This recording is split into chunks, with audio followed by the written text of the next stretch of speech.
আসসালামু আলাইকুম নমস্কাৰ সমগ্ৰ অসম তথা বৃহত্তৰ অসমীয়া সমাজলৈ অহাকালিৰ ভোগালী বিহুলৈ উলগ যাচিছো।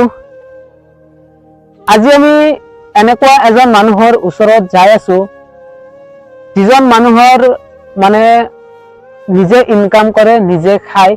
তেওঁৰ ভোগালী বিহু বুলি যিখিনি মানে আমাৰ অসমীয়া হিচাপত পিঠা বা তেনেকুৱা বস্তু আয়োজন কৰিব লগা তেওঁ সেইখিনি পৰা নাই, গতিকে আমি তেওঁৰ ওচৰত যাম। এতিয়া মোটামুটি আমি 8 বা 9 কিলোমিটাৰ মান আহি পাইছো আৰু মোটামুটি 2 কিলোমিটাৰ মান আছে।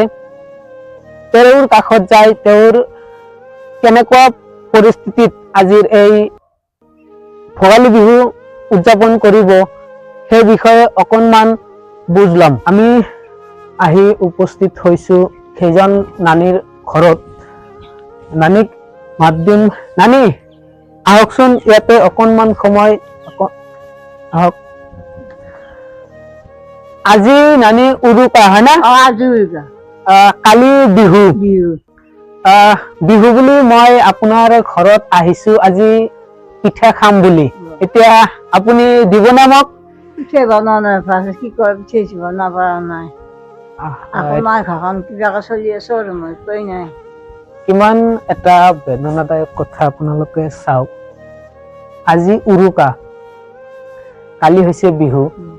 সকলোৰে মনত উলহ মালহ এই বিহুৰ বতৰত কোনোবাই পিঠা খাব, কোনোবাই মাংস খাব, নতুন নতুন বস্তু সকলোৱে খাৱাৰ কাৰণে চেষ্টা কৰিব। কিন্তু এইজন নানীৰ মানে পিঠাই বনোৱা নাই এতিয়ালৈকে। নাই মই বনাই নাই। যিটো বিহুত পিঠাই মেইন, কিন্তু পিঠা নাই এইখন ঘৰত। তো নানী আপোনাক আমি যিখিনি আপোনাৰ পৰিয়ালৰ কাৰণে পিঠা খাৱাৰ কাৰণে ব্যৱস্থা সেইখিনি কৰি দিম, আপুনি কি কব, ল'ব না? ল'ম, দিলে ল'ম।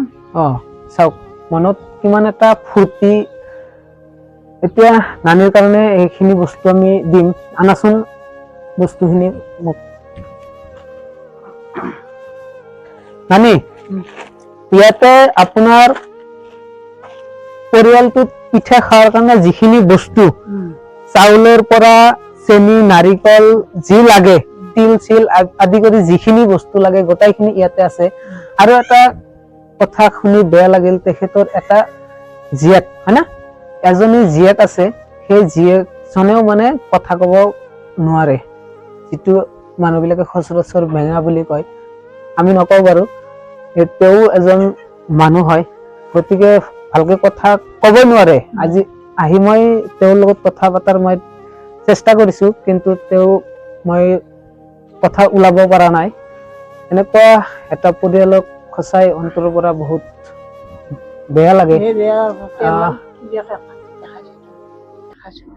চাওক মনৰ কিমান কষ্ট ভিতৰত আবেগ জমা হৈ আছে।